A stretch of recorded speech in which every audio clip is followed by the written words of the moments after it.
والله اصلا انا كان نفسي اصلا ما اطلعش النهارده واتكلم واقول علي معلول مشي وكده كده كده احنا عارفين اللي هو هيمشي اخر السنه، مش هيمشي في الوقت ده وكنا عارفين ان هو هيبقى طريقه مشيانه هتبقى كويسه، ما تبقاش بالطريقه دي. بس احنا هنتكلم في كذا نقطه. هو ايه اللي يخلى الاداره تعمل الهري الحمضان ده بامانه؟ اللي هي داخله، هي مش داخله معايا عامه يعني. انا كواحد يعني فاهم ايه، مشجع طبيعي بيقول رايه عامه يعني في اي وقت لما يحب يعني. لكن انت النهارده يعني بتشوف علي معلول مشي، السوشيال ميديا كلها زعلانه من ضمنهم انا يعني، وكلنا زعلانين وعارفين اللي هي دي يعني بدايه. اي حاجه بيبقى ليها بدايه ونهايه، بس احيانا يعني انت البدايه والنهايه دي عامه في شغلك في كره قدم، عامه في عملك بيبين اللي هو ايه، يا انت عملت حاجه وقدمت حاجه للشغل بيتعمل لك تكريم معين على الاقل بسيط وكويس باللي انت عملته. والاهلي كده كده بيبقى خيره على الناس، وفي يعني علي معلول ادى للاهلي والاهلي اداله يعني شهره وجمهور وفلوس وكل حاجه. بس انت يعني اللي هو عمله نفس اللعيبه اللي اتعمل لها اعتزال واداء كويس، واللي هو يقول لك ابناء النادي، وفي ناس اصلا مش ابناء النادي واتعمل لها اعتزال واداء مشرف وحاجات يعني من اللي قلبك انت بيحبها. والمشكله اللي الجمهور حتى توقع اللي هو ايه، علي معلول هتعمل له ماتش اعتزال وحاجه يعني ايه، فاهم ايه، جمهور الاهلي ما يقدرش ينساها وكده. بس انت اصلا الطريقه النهارده اللي انت قصدي سمعتها امبارح من الوكيل الوكيل يعني لدرجه اللي هو بيقول لك لا مؤاخذه الوكيل يقول لك نرفع الحركه من عن الاهلي. ليه يا معلم؟ هو عمل لك ايه اصلا؟ او هو ايه السبب اصلا اللي يخليه يمشي بالطريقه دي؟ وايه السبب اللي هو يعني فاهم اللي يقول لك بيلم حاجته ويودوها على البيت ويمشي بالطريقه دي؟ برغم اللي هو يعني انا مش عارف انا هترجمها لك ازاي، ومش عارف كمان انت يعني كده انت ما بتقدرش عامه يعني، بعيدا ان انا اهلاوي وكل حاجه، بس لازم الحق يتقال يا معلم. ما تجيش انت بقى يا معلم لما تلاقي مثلا لاعب يخونك او يتذمر عليك او يقول لك لا انا عايز فلوس وخلاص انا مش هقدم حاجه للنادي وهمشي، وناس تخونك بتديهم بالجزمه وبتدوس عليهم. خلاص يا معلم بقى الايام الجايه زي واحد زي اكرم توفيق كده، انا ما اتضايقش عليه يا معلم، ما اتضايقش اللي هو ايه، يقول الجمهور يقول لك في فيديو اللي هو يقول لك ايه، انا زعلان، ما يزعل يا عم، بيقول لك الجمهور زعلان منك اللي انت ما يزعل عادي بقى. انا ما اجيش اقول له بقى يا معلم ما انت ايه اللي انت بتقوله ده وانتقده، لا مش هنتقده بقى، ما انت بتسيب وتخيب، بتخيب في حاجه وبتسيب في حاجه، مش متزن. دي نقطة بس اللي احنا بنتكلم فيها. لكن انت لما ما تجيش انت لما تقول لي علي معلول ليه يا معلم، ليه ده قاعد معاك يجي حوالي 9 سنين بالظبط، ده انت حتى جونيور اجاي مشي يعني فاهم اللي هو ايه، كل سلم عليه، كل عمل عليه فيديو مش عارف ايه، حتى البوست اللي انت ايه ده في ايه يا معلم، هو عمل ايه يخرب بيتكم؟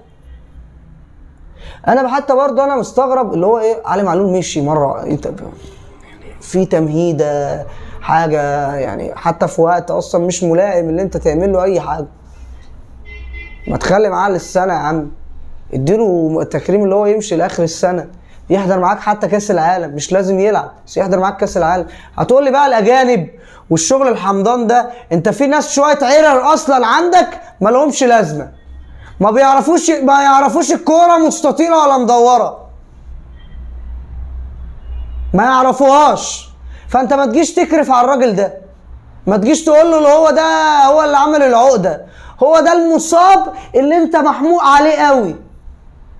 يعني اشرف داري ده انا يعني دخلت الجيش طلعت المصاب، يعني في ايه؟ مفيش اوسخ من كده يعني، ما فسختش عقده ليه؟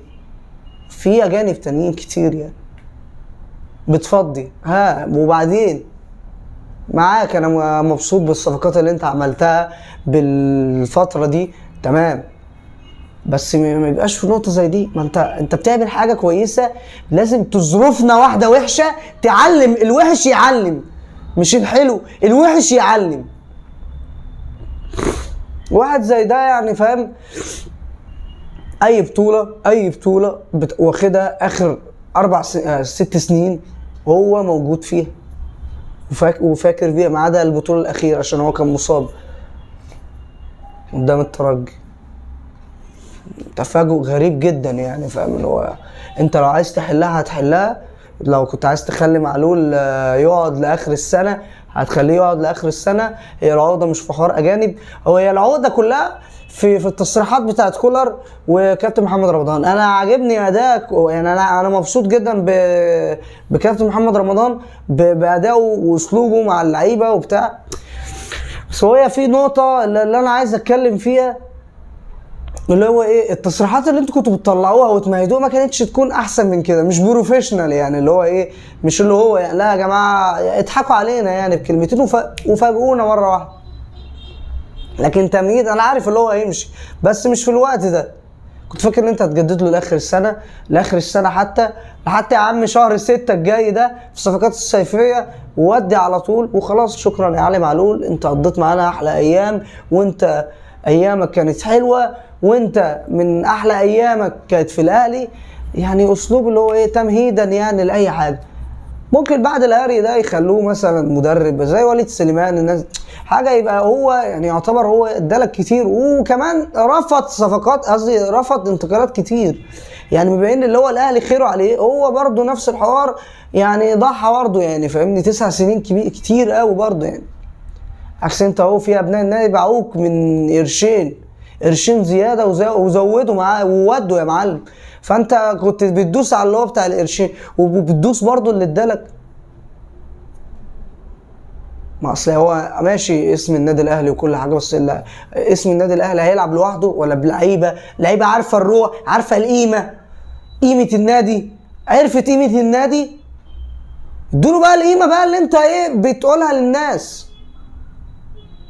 انت فاهم النقطة؟ أنا بس في ذبذبة كده فاهم في الإدارة الفترة دي، اللي هو على حلو وعلى وحش، فاهمني؟ عامل ميكس رهيب، ما تعرفش هو الدنيا ماشية ازاي أصلا. بس أنا عن نفسي هي الطريقة اللي مشي بيها علي معلول مش أحسن حاجة، طريقة يعني فاهم؟ يعني أنا مش عارف اللي هو إيه، خليها تيجي منك أنت يا معلول، ما تجيش مننا. حتى أنت عايز تمشيه بطريقة بروفيشنال، حتى طريقه اسلوبها مش كويس. هو يعني وما تتفاجئش باي لعيبه تيجي تقول لك يا معلم انا عايز امشي ومش عايز اكمل في النادي وعايز اروح اعترف بقى، اروح بقى قطر ولا السعوديه ولا اوروبا، ولا تتفاجئش بحاجات زي دي. وربنا يعين يعني الفتره الجايه مع الاهلي باسلوبه الخرا ده.